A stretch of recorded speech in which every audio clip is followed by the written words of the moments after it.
Woohoo! And we're live once again on another Tuesday, and it's great to be back in the saddle again and have a stellar guest in the show with us today. I was going to say in the audience. No, that's not right. He's in the show. So I have Tom Whalen, and what are we talking about today, Tom? Let me pull up our banner.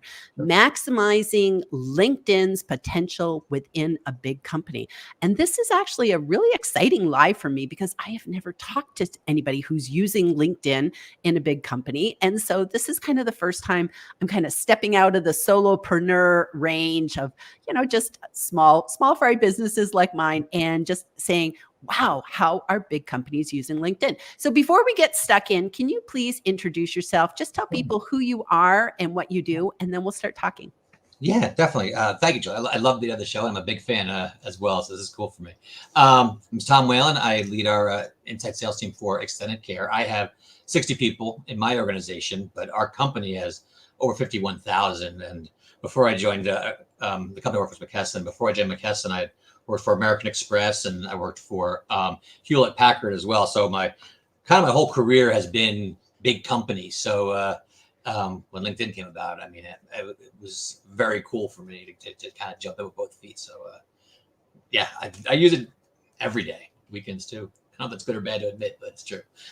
I love it 24/7 and, and 365 days a year. And it's funny because I saw somebody put a post out yesterday and they said, I know it's probably ridiculous to post something at 5 o'clock on a Monday. And I thought to myself, 5 o'clock where? Like, this is a 24-hour channel to, around the world. It's like, to you, it's 5 o'clock in the afternoon, but to somebody in Australia, it's like, oh, I'm having my morning coffee reading your post. Like it's so, time is relative here. So yeah, I love it. I'm here 24/7 too. Shouldn't be. Sometimes we need to take a time out and do other parts of the world. But anyways, so LinkedIn for companies. I love it. Can you just give us just knowing a little bit about your background. Yeah. So you came to LinkedIn, you've been on LinkedIn, you said since 2008? 2008. Yeah. I've been on for a long time. And very early on, I when it first sort of came out, I was like, let me get in here. But the first thing I did, which again, I was just apprehensive. I blocked like a lot of people from my job, from my old job, folks I felt weird about. That was like the first thing I did because I just felt strange about it.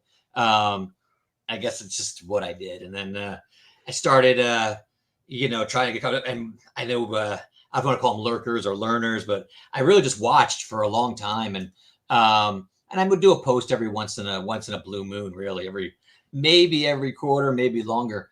And what kind of got me really accustomed to posting, I started writing articles because I just wanted something. I do a lot of teaching and coaching with my team, and I wanted to have a place to keep a lot of the lessons that I would put together. And so I said, this is a great spot for it. And if I need to reference it later, I could send it to somebody. And I do that to this day. So I kind of got into the articles and doing that. And then probably right around the pandemic is when I probably started taking it more seriously because I work in an office, or I'll say I did. Now a hybrid, so I go in the office usually once a week, maybe twice. And, it was a good way for me to, kind of keep in touch with my team publicly, kind of show the other folks in the organization what's going on, what we are doing. Because folks would come by, there was leadership or just other departments, or they'd come by, talk to them. They would see what we're doing, whether it's a phone blitz that day or something, something we're doing or whatever it is. And I'd use it as a communication channel, really, because with 51,000 people in an organization, not that everybody walked through our doors every day, but some of the folks, that were in our building would. And so it's a good way to kind of say, hey, this is what we got going on. We're still here. We're still doing the right things and that kind of thing. So yeah, that's how I kind of started. And some of that stuff I used to put on our internal channels. Like we had our CRM had a social channel, which I think it's still there, but no one in the organization uses it anymore. So wow, I'll put that stuff minus the company confidential stuff onto LinkedIn and do that. And I've been doing it kind of ever since. And so since the pandemic, I've really kind of taken it more seriously, trying to, I'm not an everyday poster, not to that point, but I'm usually good for once a week, sometimes twice a week. That's good. And you know what? who says we need to be? I think we all have to carve out a particular goal of how much we're on LinkedIn. And I would assume that that's probably really important when you're with a big company, is that you have to have some sort of guidelines, because maybe you don't want people doing, 60 days of my TikTok video for your company. Maybe you're like, Yeah. well, this is more appropriate. So can you talk a little Yeah. bit about how, I hate to say the word police, but Yeah. sort of like, what are the guidelines for Sure. your employees when you're in a company that's large? Yeah, no, definitely. And that's probably the most important thing, at least I think when you're working for a larger organization, because I see some of these trends and things on TikTok and stuff. I'm like, oh, wow, that'd be cool to do, but not here because I get in trouble. We are a big organization. We're publicly traded, and we're also in healthcare, which is a very regulated industry. So Mm. we want to make sure that the stuff that we're talking about, number one, is it's compliant, and that we're not sharing any proprietary information, non-public information. We also have to comply to HIPAA, so we have to make sure we're complying there, and then also just from our company, making sure we're doing everything that's ethical, and anything, even if I was doing this for today, and I had behind my board here, let's say I had a board that had some scratches on it and some notes and things that could be considered a company confidential or insider trading, because we are a publicly company. So it's maybe a 3-page document, but we want to make sure that we're doing the right thing, that way. But also we sell, I don't know, maybe a couple hundred different SKUs of product, and we work with a lot of different manufacturers. So while it doesn't necessarily violate, the FTC, we might not want to say, oh, we like this product better than this one, because that could get us in, trouble, or make those people stuff we sell not feel great. So you got to be careful about that kind of thing. So there are a lot of rules. I hate to say it like that, but there's guardrails, and I think we need to have them, especially when you have a big company like ours.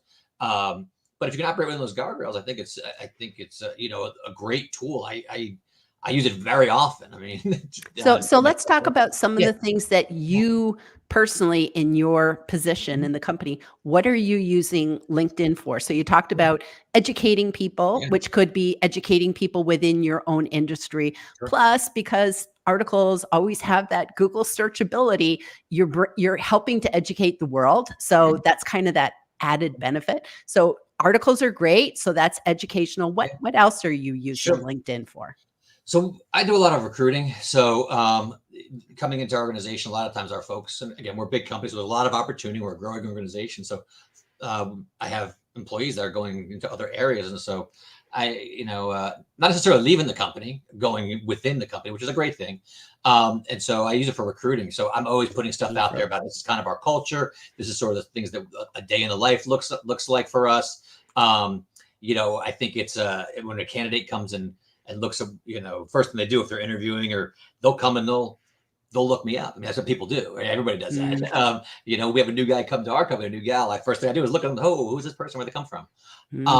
If I'm commenting on a local post, or if I'm doing maybe our team is doing some volunteer work, so we do a fair amount of that, I'll hashtag RVA, which is for Richmond, Virginia, where we are, so that when people see it, they're like, oh, this company's right here where we live. And so I do a lot of recruiting for that. It's funny, is last year we had our intern class come in. It wasn't even not just my intern class, but for our office. And a lot of the folks just knew me from LinkedIn, just from following me on LinkedIn, because they looked at McKesson, Richmond, Virginia, they looked me up, and it was nice. So we introduced. It felt it was comfortable conversations and things like that, which is wonderful. So recruiting is a big one that I do.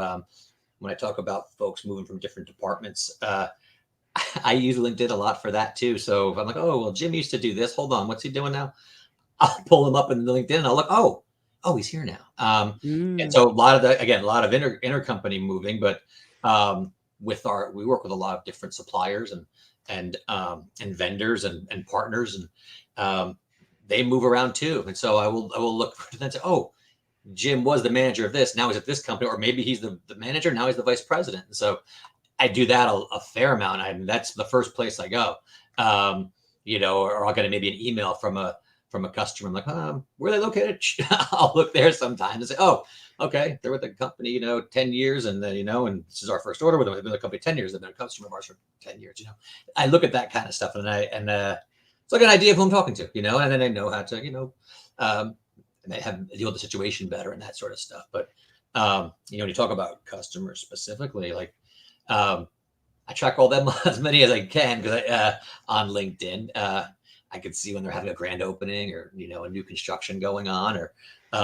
maybe, hey, we're doing this and man, this would be a cool thing. Or I saw one that we sell equipment, and I saw they had one assisted living was doing like a wheelchair washing, kind of like a car washing. I'm like, wow, that's a great idea.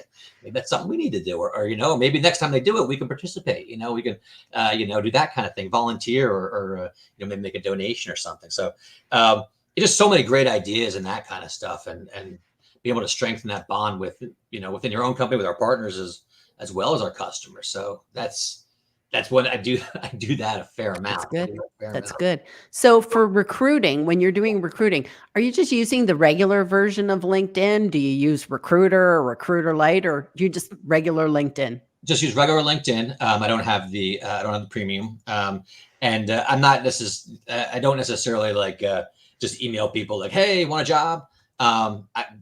Truthfully, I get a lot of folks coming to me asking for work, and usually all over the country too. My team specifically is just in Richmond, but of course we're global, but nationwide. Specifically, I'm getting folks from all over the U.S. and I usually try to help them if they're going to reach out to me. I try to at least, hey, you go to the website, you can check this out if you're looking to be an engineer or whatever it is. I try to help out, but no, I put stuff out there. I tag Richmond or Team McKesson as a hashtag, and I get a fair amount of folks coming to me, which is good. I mean, and if there's people that I might, somebody, that's the first place I go, hey, have them send me an email, and we'll start there, because that's usually what it is. So, and it's been working. I don't have to. I guess I've been on it for a little bit, so it's not like I'm aggressively like I don't know, pitch slapping people with the jobs, or hey, I got a role. I don't think people would mind being pitch slapped with jobs, to be honest with you. It's when they want to send you like 8 PDFs and a video, and you're just like, no. And then they always want to fix your YouTube channel. I don't know. That's like a daily thing. But I think getting job offers is something that people, hey, why not look at it, right? Because it might be right for you, and it might be right for something else. So that's good. True. That's true. So do you do anything with like kind of, employee recognition? Sure. Is that something that you would take part in too? Yeah, we do that too. So like we'll do it like if someone gets promoted or maybe their work anniversary. We have new employees. We'll do that sometimes. If we're doing an engagement event, I talked about doing some of the charity and volunteer work we do. And then we do, again, maybe it's more Facebook stuff, but I still think if it's important to the team, it's important. So I put a post up earlier this year. It was funny. We had 2 reps that were actually both are expecting babies with the same, like within a week of each other. Put that one up. I had 3 reps get engaged on a weekend. So we like that kind of stuff, which is fun. And, one of the things that I do, and I think that my team humors me with it. But like I don't know if you've ever seen my feed, I take pictures so we're a big company, and we just have a lot of reps on my team, and there'll be times when they'll all dress in the same shirt or same, outfit. I'll put a hashtag twinning up, and that's something I used to put on our internal site. And I said, hey, let's put it on LinkedIn and see if, folks like it. And I think folks like it, and now I get to the point, I had some surgery, at the end of last year, and I was out of the office for a couple of weeks, and my rep started sending me pictures, oh, here's twinning, here's twinning. So they'll put those on. And so, yeah, actually what's funny is one of our reps got a job from it within our own company, but he was doing a post on LinkedIn, and I think I showed him how to do it and how to, or at least maybe get more into how to go about it. And he got a job offered in a different department, because they saw the link, and what he was talking about was testing, and he got the job from it. So it was actually very interesting. So wow, that's so great. That was good. That's great. That's great. So let's speaking of people, let me go over and we'll get a couple of our comments in today. So we got Jeff Young joining us. Can't wait to hear the big company perspective, Jillian and Tom. So that's great. I hope we're doing a good job talking about it. Sitting in the waiting room, 1 foot in YouTube, 1 foot in LinkedIn, ready to go. And Jeff is always great because he's my ardent fan. He's amazing. He was actually supposed to be on the show last week, but I was sick. And he always joins. He likes the YouTube versus the LinkedIn experience because sometimes LinkedIn can be a bit wonky. Okay, go Tom. So we have somebody here. I'm sure Jeff is going to help them. And this is always a part of your privacy settings that if you show up like this, you're somehow not showing your profile publicly. So Jeff will help that person out. We'll see who it is later in the regular comments, but we can't tell here. Kevin Turner says, just snuck in. Jillian and Tom, let the show begin.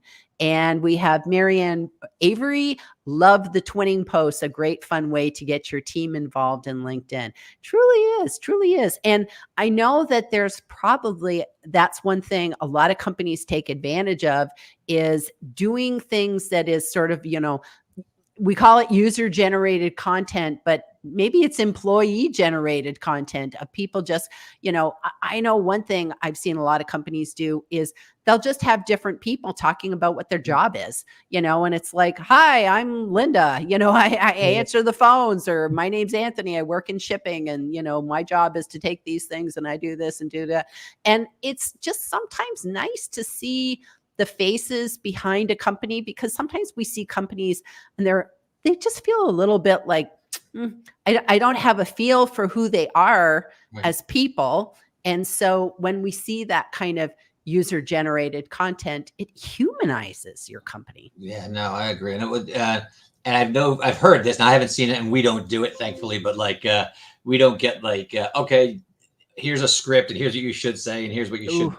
Which is, I've heard folks that other companies have done that. We don't, thankfully. We do have guidelines of how to do a post, but I wouldn't want to do that. Yeah. So I guess the question would be, this might, if this is an awkward question, tell me, but I just popped into my head. Yeah. Is there anything that people would oversee and just kind of say, I think I want to, there's that new guy, I don't know him yet. And he's on LinkedIn a lot. I want to see, do you check up on people and just kind of say, hey, it is within our guidelines. And who would that be? Would that be like an HR person? Would it be the managers? Yeah.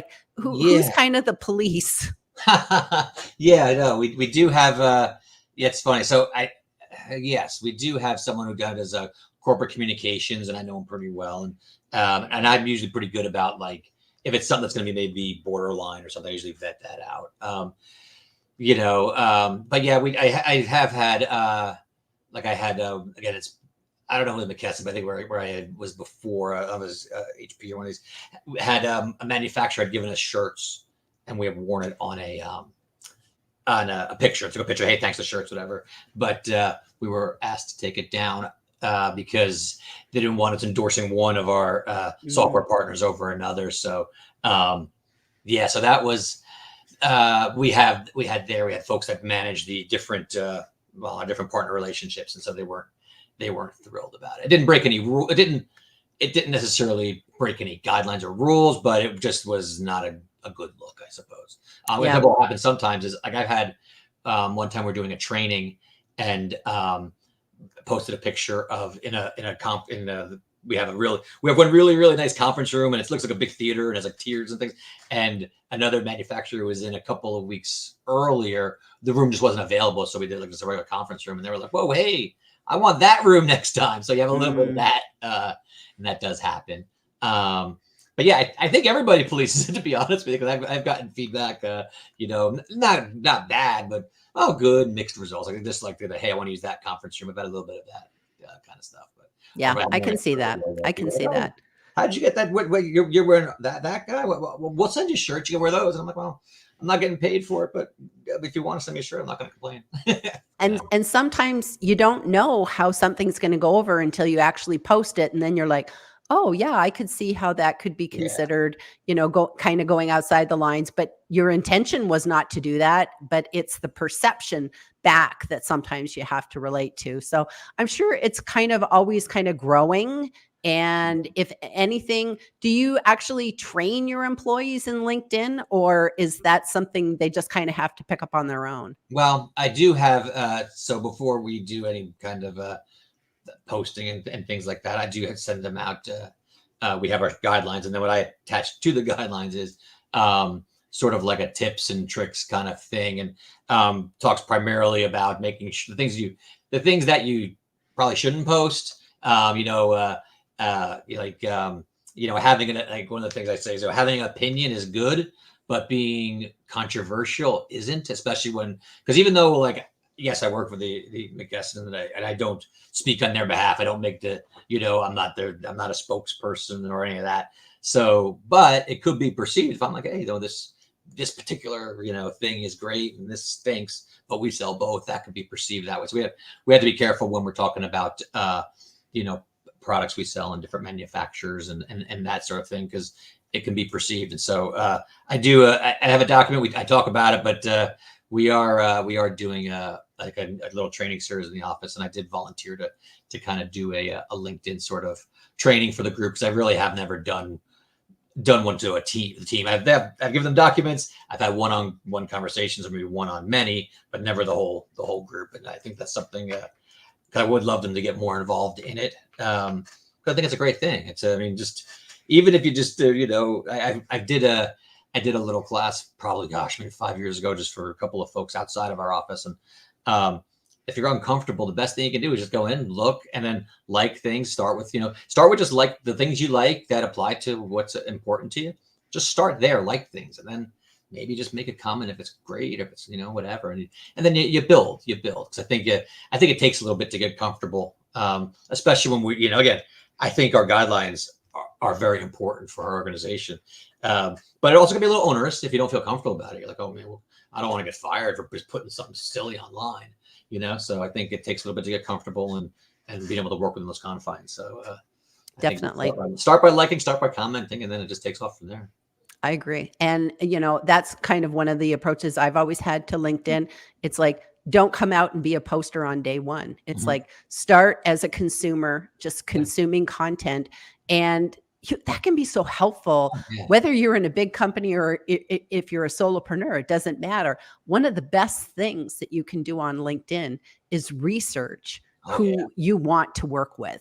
Yeah. And you can learn so much about people. So it's kind of like, I remember my mom always said, I got 2 ears and 1 mouth for a reason. I'm supposed to be listening more. And I got 2 eyes as well. And if you think about it, it's like, if I was going to meet, if I was one of your sales reps and I was working with you, probably one of the first things I'd want to do is just use LinkedIn to go in and say, who are our current customers? Let me get a feel for who they are. And then who are the potential customers we want to, get to know, get to like, whatever, get to like us. Yeah. And then you can slowly develop those relationships. So you don't even have to come from, oh, I want to have a LinkedIn account and 10,000 followers. You don't have to set that as your goal. Your goal could just be, I want to learn about people so that I can be better equipped to go out on sales calls. No, 100%. And I find so many times, like, maybe there's a customer that we're working with, and that, the decision is made by Joe Smith, and you can never get in touch with Joe Smith. But sometimes, again, just even, sending a message or connecting and saying, hey, you know what, Joe Smith, we work with your company. I'd love to have a chance to sit down with you if you have some time. And if you're respectful about it, just like when you meet somebody in person, if you're respectful, usually they respond, and it's a great thing. And again, I know, because I have people reach out to me all the time. It gets busy, and you're not trying to keep away from people. You got a bunch of stuff going on, and which is nice from I'll say a sales perspective. Is I'm sure, like everybody else, I get tons and tons of emails. If I get 200-300 emails a day, I'm not exaggerating. I don't get as many on the in-mail. I'm sorry. So it kind of breaks it up. I'm like, oh yeah, this guy's called me before. Let me take a look. And it's kind of shuts down the noise. It's nice. So that's an opportunity for, anybody who's trying to meet someone within LinkedIn to, establish a business relationship or whatever. Yes, yes. And your messages can stand out because I know you and I were strangers. You Yeah. approached me in the DMs. You Yeah. sent me a very lovely DM. We started a conversation. We talked about you coming on the show. We went back and forth, had a couple of chats, and here we are today meeting for the very first time.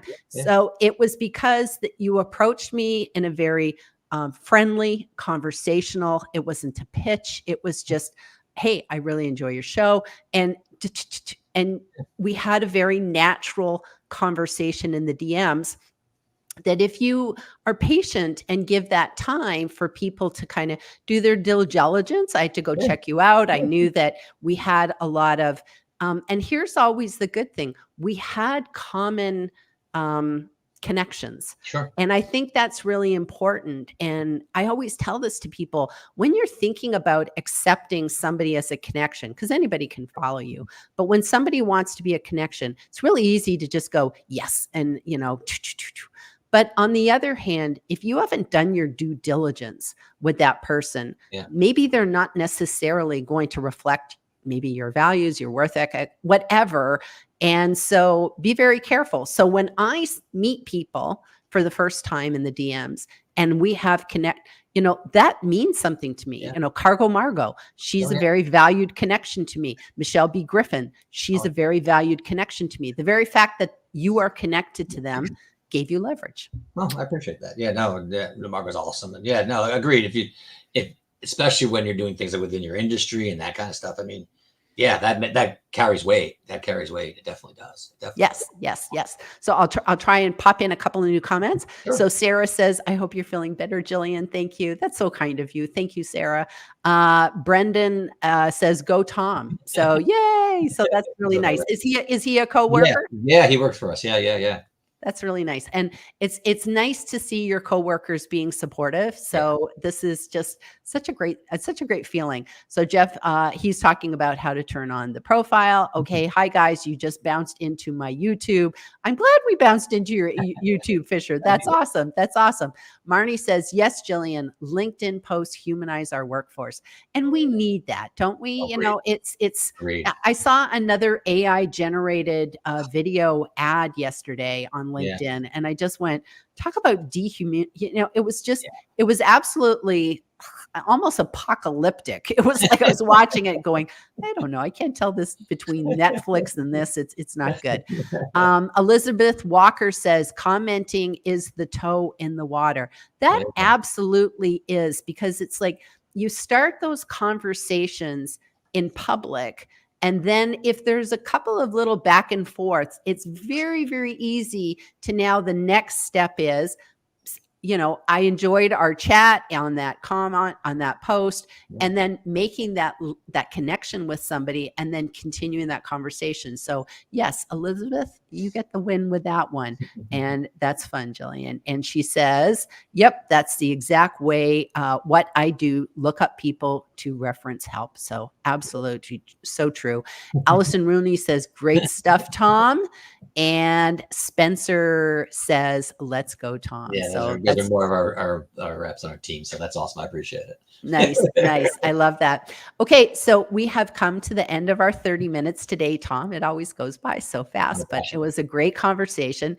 So I'm really very delighted to hear of your company is embracing social media, especially that it's using LinkedIn. I think it probably filters from the top. I know before we even started the show, you said that your higher ups are using LinkedIn. And I think that is probably a big key that it's like everything filters down. So the more you can get that, the better. So anyways, before we get to the end of the show, is there any sort of last thing you'd like to share with us before we end? Yeah, no, I would just say, don't be afraid to use LinkedIn. Even if you work for a big organization, if you have, guardrails with social media guidelines, it's okay. You could still work within those guidelines. And so I think, I think it's a great tool and something that if you're, in business, I think it's a wonderful, wonderful tool to use. So no, I think that's it. That's wonderful. Well, thank you. I appreciate it. That's such a great time. This is awesome. Thank you so much. Thank you very much. So you shared a lot of value today. Appreciate you being on the show. And everybody, thank you for joining in. Sorry, my voice is slowly coming back. Pneumonia is a tough one. So anyways, we'll see you all next week for another LinkedIn Live. Bye, everybody. Thank you.